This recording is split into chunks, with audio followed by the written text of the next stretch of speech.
Hello, good morning, Sitaram, and welcome to another program in the series, Addiction and Recovery. I'm your host, Ram Naresh Dwarika, as usual on a Thursday morning, welcoming all our brothers and sisters in Trinidad and Tobago, of the Caribbean and worldwide. Wherever you are and listening to this program, I want to say a good morning to you. And to let you know that this program is being recorded and it will be posted on YouTube and Facebook as soon as it is completed this morning. So those of you who can't stay for the whole program, you can come back and review it at your convenience. And it will also be replayed on radio and TV Jagriti at 10 p.m. tonight. Um, so that those of you who are at work at this time and on the roads, I know, in Trinidad and Tobago, you can come back and listen to it again. I want to let you know that this program can also and has been used as a resource where you can send a link to someone who you believe could benefit from this program. Because the subject matter that I speak about, alcoholism, drug addiction, and those things, these are all highly stigmatized, and so that not many people are willing to come forward and ask for help when they have a problem with these. Sometimes we have to let them know that help is available. And today's program is especially important. During the course of this week, you know, in my personal capacity, it did come to my attention, and it became it was very important. You know, that school children themselves are recognizing this problem. Children from a school in Central here did mention to a relative of mine that in a school, a very prominent school, that Form 1 children were now vaping. And immediately, although I was going to speak about something else this morning, I decided this is a very important topic. So I researched it, and, you know, vaping, I want to look at the prevalence of and the dangers of vaping in Trinidad and Tobago, not only among school children, but especially when it relates to children from the later primary school standards and secondary schools. So that today I think it's an urgent and a growing public health problem, vaping among our nation's youth, especially our secondary school students. Now, vaping or the use of electronic cigarettes has rapidly gained popularity among adolescents due to the appealing flavors, the sleek designs, the peer pressure, and aggressive marketing. And this morning I was calling one of my granddaughters, who is today is her birthday, 13th birthday, and I was having a similar conversations that, you're stepping into teenage now, and this is a time when children there's a transition from being a child into the early stages of being an adult. And that, if every one of you listening to this program, if you go back to that time, you will see it is very confusing for men and women, young men and young women. It is a time when we're starting to develop an identity of our own. We starting asking ourselves questions, what is going to happen with me? And it is a time when there's a tendency to become rebellious and to give more credence and credibility to our peers rather than, we've been hearing our parents since childhood, and we've been challenging our boundaries with them, and we have had our conflict, what you could do, what you can't. And sometimes we get fed up of listening to that mother voice and that father voice. And we tend now to want to listen to our friends because our friends are bringing new experiences and they're trying to normalize certain behaviors that could challenge the status quo as well. So there's a tendency to gravitate to the peer influence. And in addition to that, when it comes to vaping, we have seen the aggressive marketing now with social media and all of those things coming into the mix.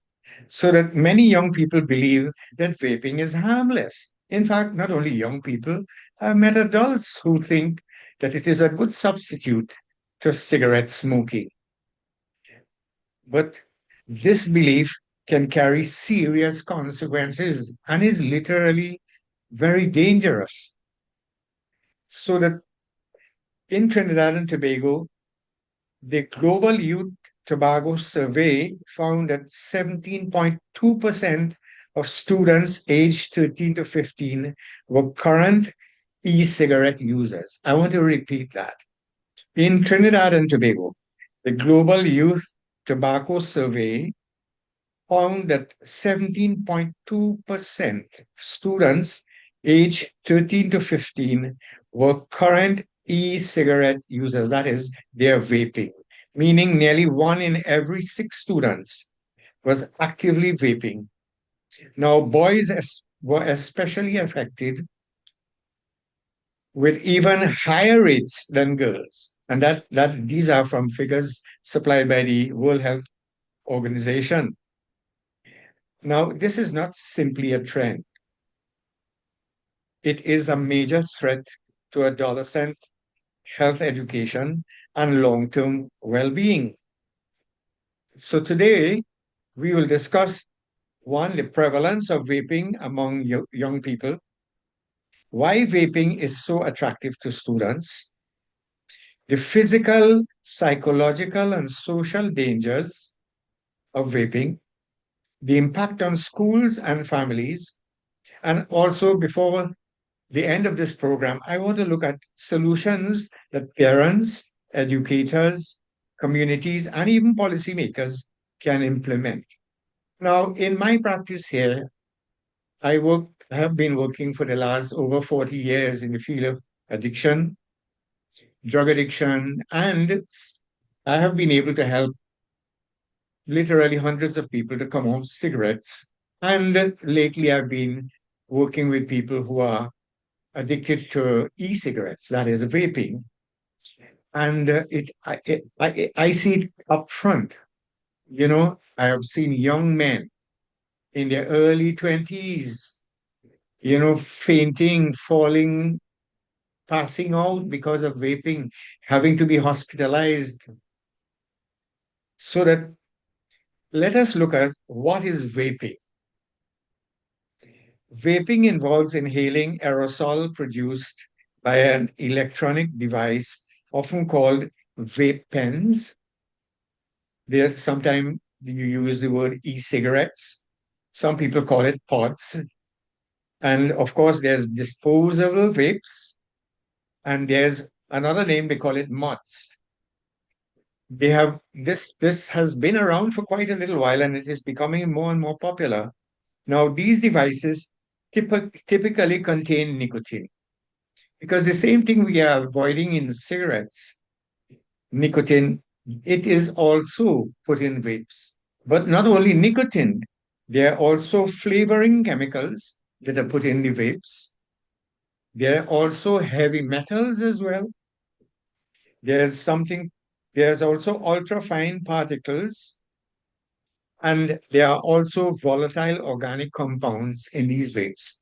So that I don't know if in Trinidad we really have instituted any lab facilities to analyze the various kinds of brands of vapes and how safe it is. I am unaware of any longitudinal studies done here as to quantify the problem as we see it. So, unlike traditional cigarettes, vape often comes in flavors like mango, cotton candy, bubblegum, mint, and fruit punch. Now, these flavors are specifically appealing to teenagers because we have come, you know, you just moved out from cotton candy and bubblegum and all those things as a child from the parlors and the shops and so on. And you go straight into it. Now, Another very interesting thing is to look at how the vape is presented. You know, see this strategy that is being used. It is almost like, conspiratorial. It is developed in a way to mask the whole danger of this. So that many devices today, they resemble USB drives. So that your young children, they have all their schoolwork and all of that stored on these USB drives. And so you see one of that, and for most adults who did not grow up with the technical knowledge and the computer age like me, you look at that and you don't even know what it is. Some of it looks like pens, and some of it look like flash drives. And of course, some of them look like lipsticks and all of cosmetic products. So that you will see they not even know what it is. It doesn't grab your attention, what it really is. And this makes them easy to conceal in schools and in homes. So, although the student that mentioned the vaping in the school, in one school in Form 1, you can be sure that if this children in Form 1 already vaping, then it would have permeated all the forms, because the fifth and sixth formers, they are already into their later adolescent age, and they are much more adventurous. And it shows what is the culture in the school, what is the level of security, what is the level of preventive intervention there, and what is the general thinking among the student population. So this is why I decided to do this program this morning, because I suspect that even if this is happening in very conservative, prestigious schools, like the one the student came from, I shudder to think what is happening in some of the other schools where we already have so many other behavioral problems. And I speak from that experience because I used to be the president of the National Council on Alcoholism and Drug Addiction.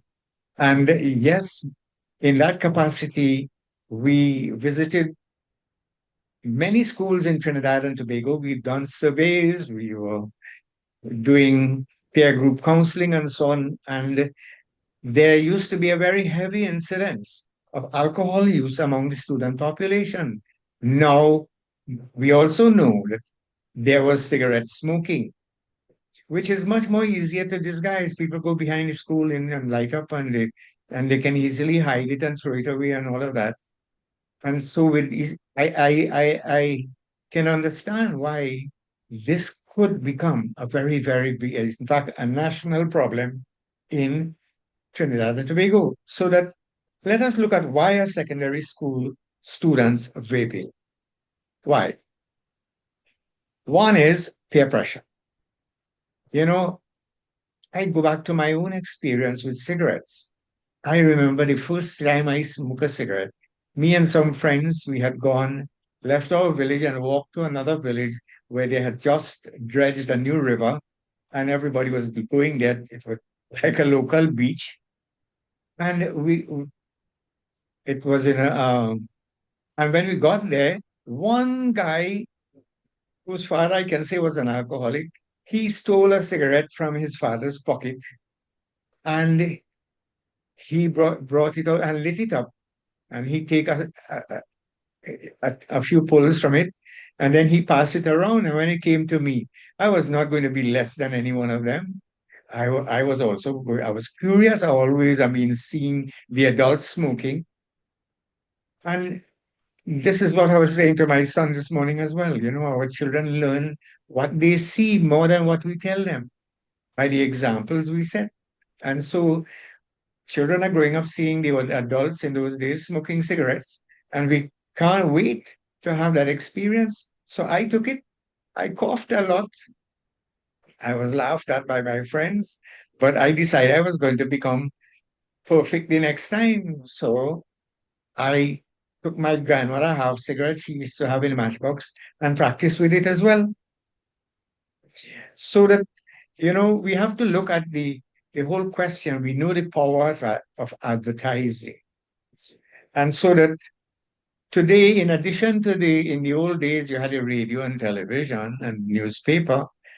They, the social media has become, I would say, much more influential. I'm using social media to do this program. I can do the program online. It is a use, is a blessing, but it could also be a blight as well when it is used for the wrong purpose. So platforms often glamorize vaping through trends, through influencers. There are people being paid to develop videos. They get paid to do this and put it on social media, the various social medias, like TikTok, Facebook, and all of those. And then the youth culture, people go to fetes and parties and get togethers and some young people, and they see others, you know. And I have had one or two professionals, people with first and second, I mean, first degrees and second degrees coming to me now because they've become addicted to vaping and suffering the consequences. Thirdly, there's a misconception of safety, as I mentioned before. Many youths, they falsely believe that vaping is just flavored smoke or safer than cigarettes. That is not true. Fourthly, it is easily accessible. Despite age restrictions, underage users often obtain the devices by asking older friends to buy it for them. And in Trinidad, I have known forever since we always had, laws against young people buying alcohol. But I remember me being sent, I must have been 8 or 9, to the shop with a handbag to buy alcohol, and when family came, and the shopkeepers will sell it, ask a question. They're in the business to make money. So that a lot of people are very unscrupulous about this. They don't really think about the wider impact that this could have. So you have informal vendors as well who are not registered, who are not, and they have it in their bag, passing, selling it to, and they're targeting these young people. And then you have social media sellers where you could order it online. I had a patient not too long ago, a very intelligent, educated girl from a very respectable family who was able to order alcohol and have it delivered home online. You understand? And family members, as much as they were careful, could not even spot it. And then there are small shops that are unregulated that sell these things. Now I understand it's being sold in gas stations, in all kinds of places. Now, why, again, coming back to why these young people tend to gravitate to these things is because that time of life, those teenage years is really, really very challenging. That's when a lot of people turn to all kinds of maladaptive behaviors and practices and drugs and all of that to help them to cope. One is because students are using it as a coping mechanism for academic pressure. You know, School has become like the Olympics now, where parents and children are all in the race together. You know, Parents are shuffling between work and ferrying children for extra classes and so that they could get into the prestige schools. And so there's a lot of pressure on children now. Long time holidays was holidays. We got to go and swim in the river and go and on adventurous trips and so on, go to steal mango from other places and all kind of thing and have to, play games and all of that. No, no, you don't have holidays. And because both mother and father is working, they don't have anybody home to even babysit the children. The system is used for babysitting. because if mother and father is not there in the nuclear family, there's nobody to see about children.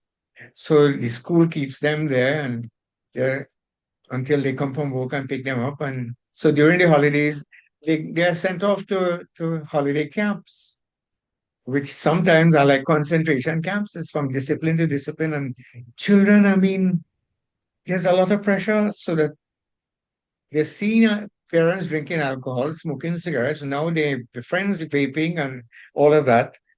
So that they try it. And these things are mood altering substances. They do, in fact, change your mood from being depressed and anxious and so on, albeit temporarily. And then you become addicted. Now, at this time as well, there's a transition from child, as I mentioned before, to early adult, where the body is developing, boys' voices are changing, girls' body is changing. They're seeing the development or the lack of it and becoming stressed out. And these emotional struggles can also lead children to want to try these, especially if they tried it out of curiosity and remember the experience. Now they're going to start wanting to use it to help them to cope with anxiety as well.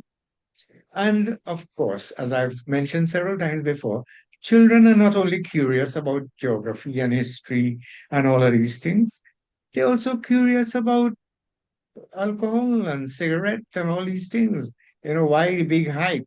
And sometimes when we say no to drugs, as we had the slogan in the old days, children feel challenged when you do that. Well, why I can't do it? Children are always willing to test their limits, to run faster, climb higher, and to do what others can't. And this will not happen to me, and this is why they use it out of curiosity. Now let us look at the dangers of vaping. Nicotine is one of the most addictive substances known to human beings. I can say that again. Nicotine is one of the most addictive substances known. In a dollar sense, nicotine exposure can alter the brain development, it can affect memory, it can reduce concentration, it increases impulsivity, it worsens mood disorders. So if you are anxious and depressed, it will give you a little reprieve at first, but then you will go in the dumps after that when you're in withdrawal. And it also increases future addiction risk. We know today it is well established that cigarette and by extension vaping as well will usually be called gateway drugs. These is like the nursery school and preparing you for the harder drugs later on in the big school. So that remember how important, I mean, memory is. If you are going to all these classes and going to these extracurricular activities to learn, to do well and so on, but you can't remember because nicotine is damaging your memory. It is it is altering your brain development when your brain should be developing with the studies, forming new neural pathways and so on. The nicotine is damaging the brain from developing. You are not able to concentrate, so you're reading and can't remember what you read. You can't remain focused for very long. You start suffering with what is called attention deficit disorder and impulsivity, of course, so that teen brains continue developing until about age 25. But if you start from all 12, 15, 12, 13, 14, 15 to start smoking cigarettes or vaping, this means vaping can literally change your neurological development. So your brain don't develop normal again if once you start on this path. It also, of course, let us talk about more importantly, not only the brain, but respiratory damage. Vaping can cause chronic coughing because the lung is always anything. Remember, the vaping has all kinds of fine microscopic metals. When the element in it is heat, some of that even gets into the lung. So the lung is always trying to clean itself naturally. That's one of the function of the lungs. So that you we have with cigarette smokers, you have what is called a smoker's cough. Then eventually it is going to lead to a shortness of breath. And I will talk a little bit more about that as we go along. It also causes bronchial irritation. If you suffer with asthma, well, this is just going to make matters worse for you. Now, as I say that, I remember, right, ever so often we have, in addition to all of this, you have the carbon monoxide from all these vehicles that passing on the road and so on, and in the cities. Then, to add to that, we have the Sahara dust here, or ever so often visiting us, so that people suffering with asthma, in addition to that, you go in and smoke cigarette, you're really hitting your lungs from every side. Then it can also cause lung inflammation and has the potential for long-term pulmonary injury, that is damage to the respiratory system. Severe vaping is associated with lung injuries and have been documented internationally. It can also lead to cardiovascular risks. That is, nicotine increases the heart rate. Why? Because when the heart pumps the blood and it goes around the lungs, there's a process called osmosis where the lung transfers oxygen into the bloodstream and the blood releases waste material. It picks up from all the cells into the lungs. This is why when we exhale on a glass, we will see droplets. That is really waste that was transferred from the blood into the lungs. But when we smoking, we can't keep the air long enough. The walls of the lungs become inflexible and compromised so that that transfer cannot take place. So whereas the heart would have sent the blood once around the lung and pick up the required amount of oxygen, now the blood has to make 2 and 3 trips. That mean extra work for the heart. Stop for a minute. Since we were born, our heart never get a rest. In between beats, our heart takes a little rest. When you have boop, boop, boop, boop, boop, boop, boop, boop, boop, boop, in between those beats, each chamber, it has 4 chambers. When the other one is beating, the other three is resting, and that is how it gets its rest. But if the heart takes a rest, you know what happens? We rest in peace after that. So that we need to be careful that we are not causing our heart to overwork. And this is why we have to monitor, even for elders like myself, our blood pressure as well, so that we look at, because when the heart rate goes up, the blood pressure goes up, and that can do damage. Not only that can damage the kidney and all and cause strokes and all of those things. And eventually, nicotine increases the risk of heart disease because of all of this. Now, if we look at, remember, it is damaging the brain, it reducing memory, concentration, impulsivity. We also look at the respiratory system being damaged, the brain, the lungs. Now, it also damages the heart as well. So that these are the three main organs that keep us alive: the heart, the lungs, and the brain. Let us look at the mental health impact of vaping.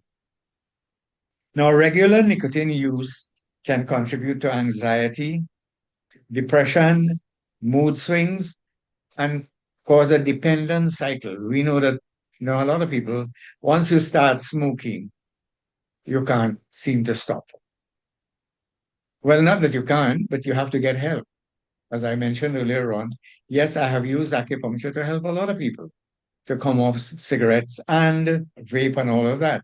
But it is not easy because cigarettes and by extension, nicotine, it is much more acceptable in society. Now, I must say that the government has sought to ban smoking in public places and so on, which was a good move. However, passing the laws and not being able to execute it really doesn't make much of a difference because I still see people smoking in taxis, smoking in the road, walking in public places, and they're smoking. And I don't see it in the newspapers or anywhere else where people are really being prosecuted for this, you know. But yes, there's some amount of adherence, I would say, in schools and all of these places where you're not allowed to smoke now. So that vaping, just like cigarettes, it has been established that these could become a gateway to other substance use, the harder drugs. Like, for instance, marijuana. A lot of people who end up smoking marijuana were smoking cigarettes. You know, the first thing because the cigarettes are available, it is legal. You have it in a lot of households and so on. Little young people, they test it and try it. And so that later on, when they get introduced to marijuana, cigarette was opened the gate for that. So too, marijuana use is also a gateway to the harder ones, like cocaine and the rest. And then people in that fraternity has a tendency to start wanting to experiment because, you know, human beings, we are always, Thomas Hobbes said this in the 19th century, there's a principle that drives all human endeavors, and that is gaining more pleasure or avoiding pain. It's called a pain pleasure principle, where every single thing we do is either to get more pleasure or to avoid pain.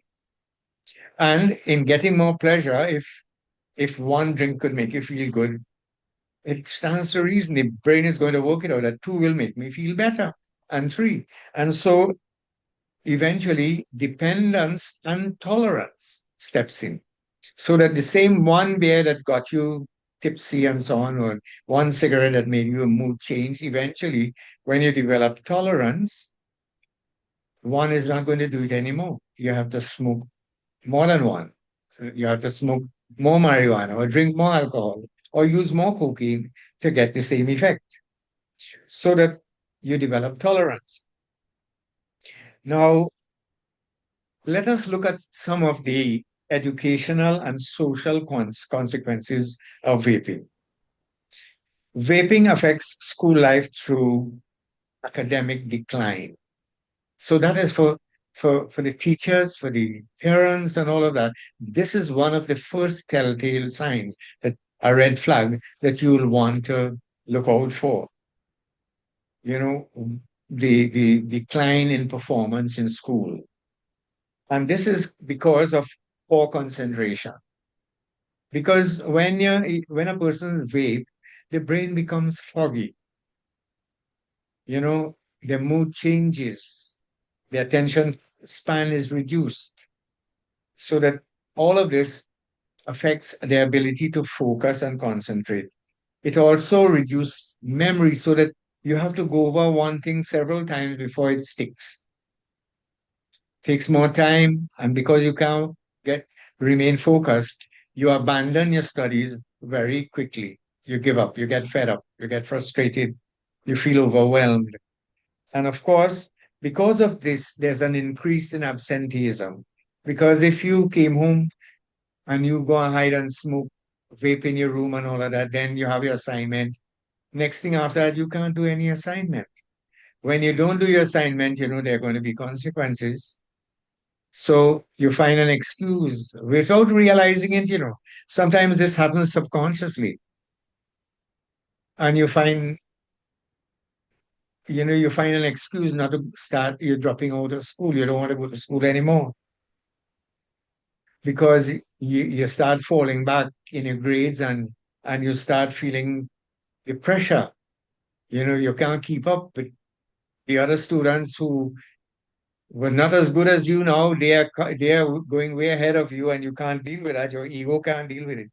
Then you have behavioral issues now where, because of impulsivity, because of anxiety, because of all of this, you get into disciplinary problems where you become very irritated very easily because you're in withdrawal. You smoke at recess time, and now in the middle of classes, you're becoming very terrible because you are in withdrawal. And so sometimes you can even become disrespectful to your teachers and so on, which of course results in suspensions. Again, missing out on school.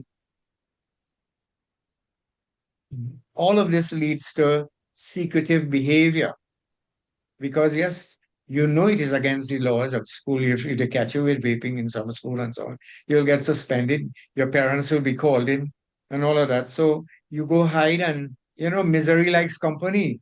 So you don't only smoke by yourself alone. You have a little group, your peer group, or you go behind the school and doing this. Now, this leads to their social consequences arising out of these things. So that, of course, it leads to dependency. The money you should be spending to pay your van or your taxi to go to school, buy your lunch and all of that now is going into buying your vape. So that can lead to stealing money from home, begging money from friends, hustling money on the side, a whole lot of things. And of course, it leads to a financial strain on the household. Then what you have is association with risky behaviors, not only the vaping, but because of that, you feel you can do a lot of other things. You're already breaking the rule. That there's a tendency now for you to throw caution to the wind, so that it leads to all kinds of other risky behaviors. Many schools worldwide report vaping in bathrooms, classrooms, or even on the school compounds, because this is something you can just pull on and put it back in your bag or in your purse, or hide it in your pocket. Now, the Trinidad and Tobago reality. Let us look at what is happening here in Trinidad. Our country is not immune. As I told you, I'm getting first-hand reports from students themselves about vaping in schools, prestigious schools. Nearly 1 in 6 students aged 13 to 15 currently use e-cigarettes. And that's what's happening right here. Many are introduced before the age of 15. Access remains concerning despite age restrictions. As I said, it is unregulated and anybody can buy it. And the people share it as well. Then marketing and imported disposable products contribute to a growing use where some people can order it online. So you don't know who it is coming for, what is coming for them. And I understand some people are willing to even deliver to your house. And they also work out a schedule when no one is there, when the parents is not there, at times when it is convenient, especially for parents who are working and not there. So some of the key concerns locally would be that there's insufficient public awareness about this. And this is why I am doing this program this morning. I'm hoping that people will, when it's rebroadcast, but you will go to YouTube and sit down and have a conversation. Ask your children, what Mr. Dwarika talking about? Is he making sense? Are you aware of these things? Use this program as a conversation piece. Get the thinking of your children. Find out how they feel about this, or if they know that this is happening in the school. Whether they have friends who they know who are using this. One of my concern is that really there's limited school prevention programs here. I don't know what is being said in schools, and as I say this, I would be willing to visit any school in Trinidad at your invitation. I'm speaking to the principals now, and if you would like me to talk to your your your your school population on this, it's never too early. Prevention is always better than cure. And we have to do it in a manner that is responsible, not to provoke children's curiosity, that you heighten their curiosity by talking about this. It has to be done in a proper and scientific manner. Now, there's also inconsistent regulation enforcement, even with cigarettes, although we had the law passed, but there's not, to my mind, sufficient enforcement. Then, on the other hand, you have these providers, these sellers, these vendors with attractive flavors targeting young people and children. There's also social normalization among the youth, where they're talking about it and it's no big thing, you know, because significant others in their life and role models in the community are using it. Young boys who have been successful, some of them are now using it and they're being held out as the standard bearers in community. Oh, look, I know he has a big work and he has smoke. You know, if left unchecked, this can create a new generation struggling with nicotine addiction. And let me tell you something, nicotine is so powerful. One drop of nicotine, one drop, if it could be isolated, can kill a human being stone dead. One drop. Thank God it is so diluted in cigarettes that, it just gives you a high, but it doesn't, kill you in the short term, but it will kill you anyhow.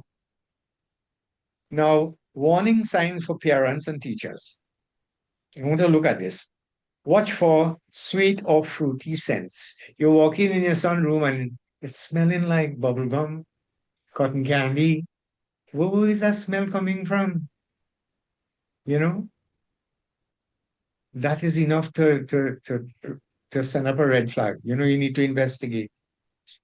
You need to check and see what as I say that, I mean, my son might be upset this morning when he sees this program, but when he was going to nap with my boys, I was a single parent in those days. I would put his clothes to wash and I go through his pockets and I would turn them over, his shirt pocket, his pants pocket, and smell it. And he caught me doing it one day. And I said, "But Daddy, what you doing?" I said, "Smell in your pocket." He said, "Why?" I said, "I want to know if you carry cigarette or marijuana in your pants or your shirt." He said, "But you don't trust me?" I said, "Boy, I'm sorry my father wasn't smart like me to check my pants pockets and shirt when I was your age. So I'm not going to make the same mistake I made. I'm not going to allow you to make the mistake." And I was honest enough to admit to my children, it was a mistake and why it happened. And so we need to talk to our children. They don't have to make the mistakes we made. So again, you're looking for USB-like devices. You need to pay attention if there's an increased thirst, because when you smoke, you get very thirsty, because there's heat. You put it down in your lungs. And then you need to look for mood swings. Now, let me say at the outset, none of these by themselves mean that your child is vaping or smoking. But these are red flags. These are things that should spike your curiosity, to make you pay attention. If they're having mood swings and if their grades are declining, you need to find out why. It may be because of other reasons, but it could very well be because they might be hiding on vaping as well. You need to look at secretive behavior, you know. And as I say this, we need to sometimes, let our children know or remind ourselves who's the parent here. A lot of parents think that being a parent is about being popular with your children. And our children always trying that little scam with us, to send us on guilt trips, you know, X is better than you. I wish I had parents like them. And, they use the emotions to emotionally blackmail us into getting their way. And now children are talking down to the parents, even young children. From small, we're giving them so much liberty that we don't dare look in their bag or ask them any questions. You know, no, no, no, no, no. There's in some cases, there seems to be a complete role reversal here. The children are acting like the parents. So we have to search their bags, insist on it. You living on my roof. I supporting you. I have a right. This is the only chance I have. When you become an adult, I won't be able to correct you then. Now is the time to do it. So that you're looking for secretive behavior, you're looking for frequent bathroom visits, and you want to look at unusual chargers or pots, you know, that are different from the regular charging your phone and all those things. So, most important, open communication is critical, is essential, is a must. You have to be able to talk to your children, not only about preventing vape, but in all the other things that would happen with them in life. Remember, they were given to you by God so that you could train them to become adults later on when you're not there. What kind of children you are preparing and giving to society? That's your responsibility. They didn't ask to come in the world. You have to take that responsibility seriously. So let us look. I know when we're talking like this, the time runs out. So I want to look at some possible solutions in the few minutes we have left. What are some of the school-based education solutions implemented? You need to implement updated curricula addressing vaping risks. That should be on the curriculum because it is happening. Not only the geography, history, and physics and chemistry and so on. We need to talk about these social skills, these life skills. We need to talk to our children about. We also need to talk to them about nicotine addiction. We also look at peer resistance skills, you know, how you say no to your friends, how you stand your ground. And we also have to look at what the media role, the responsible media role. And again, I must thank the station for refusing to advertise cigarettes and alcohol and all those things.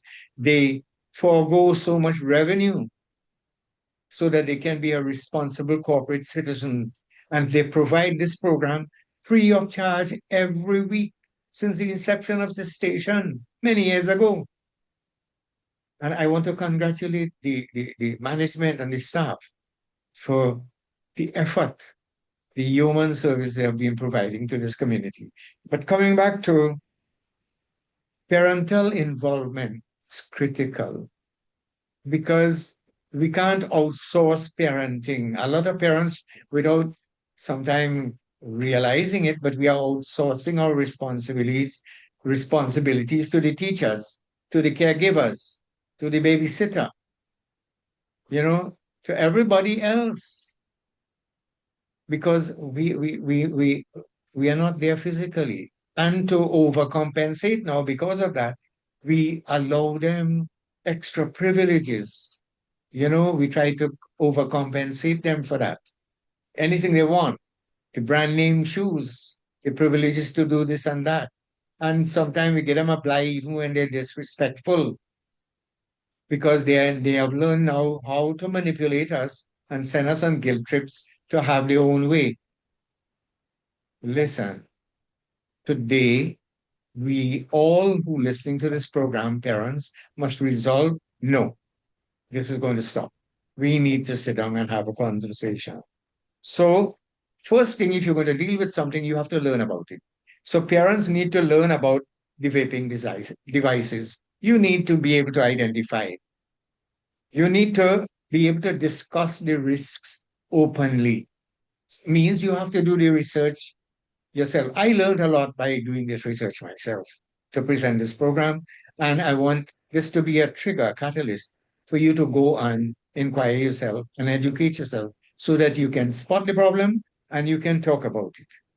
I also want you to be able to monitor online purchases. We are giving our young children credit cards or they have our credit card information and they can use it to buy things on, different I wouldn't want to advertise for anybody else, but they are also exploring all of these options that they have, and they can buy it without you even knowing and have it delivered wherever they want.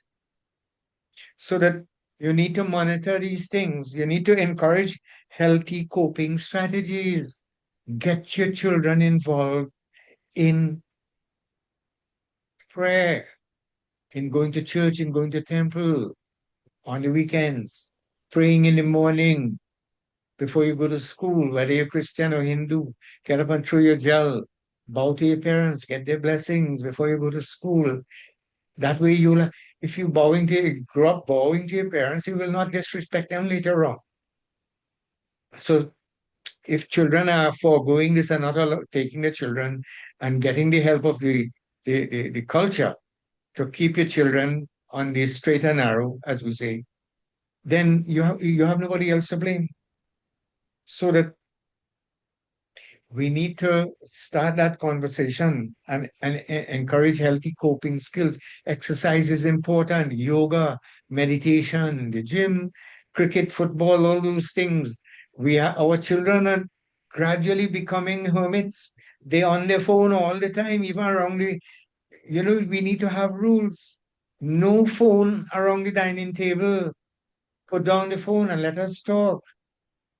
You know, 8 o'clock if you're in school, primary school, 9 o'clock, bedtime.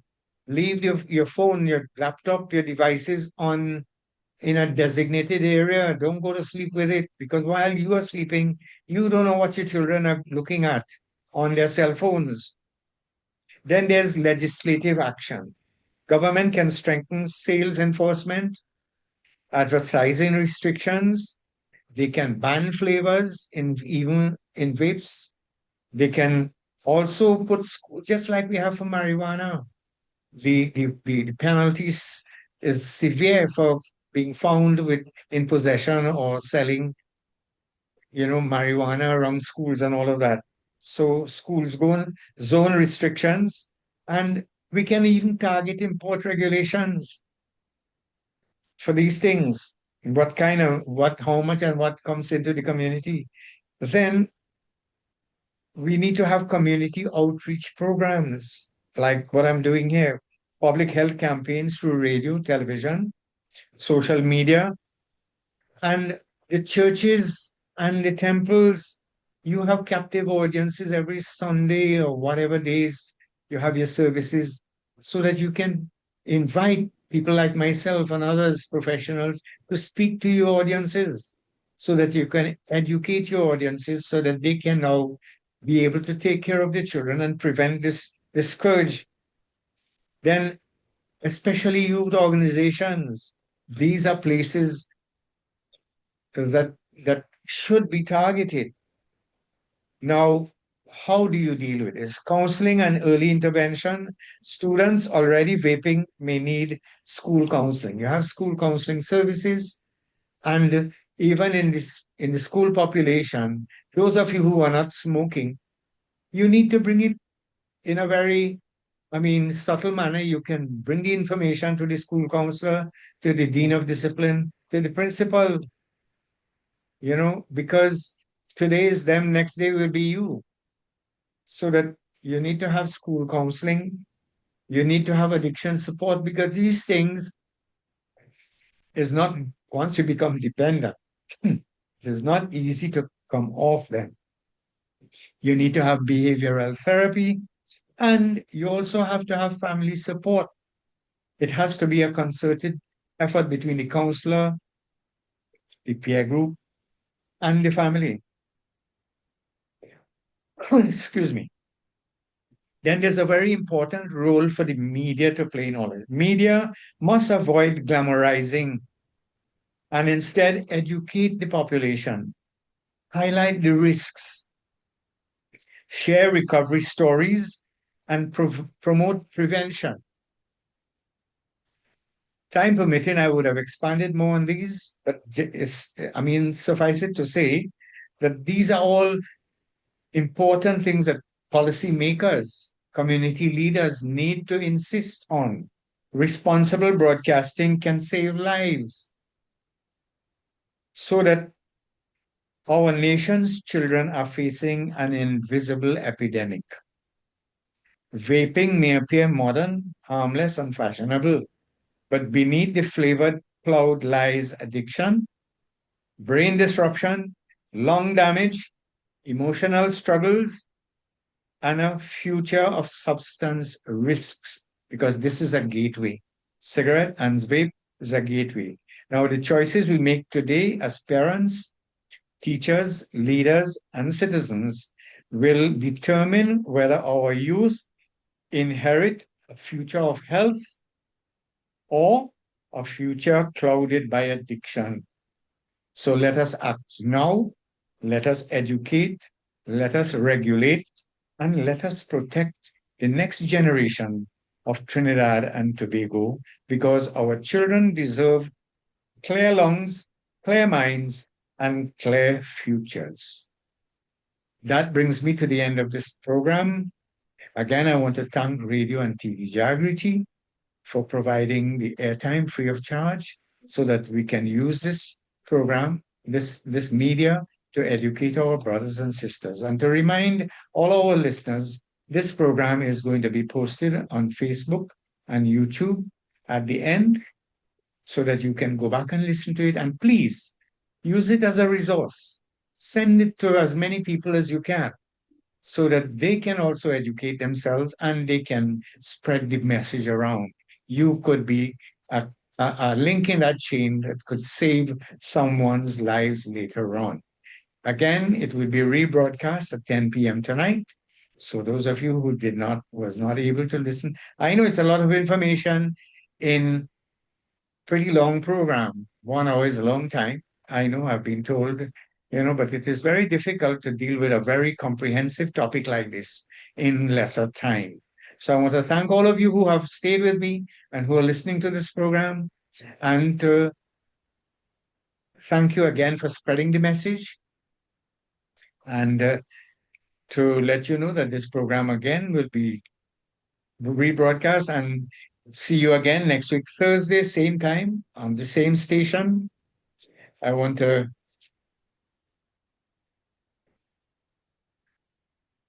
thank you for listening and see you until next week, Thursday.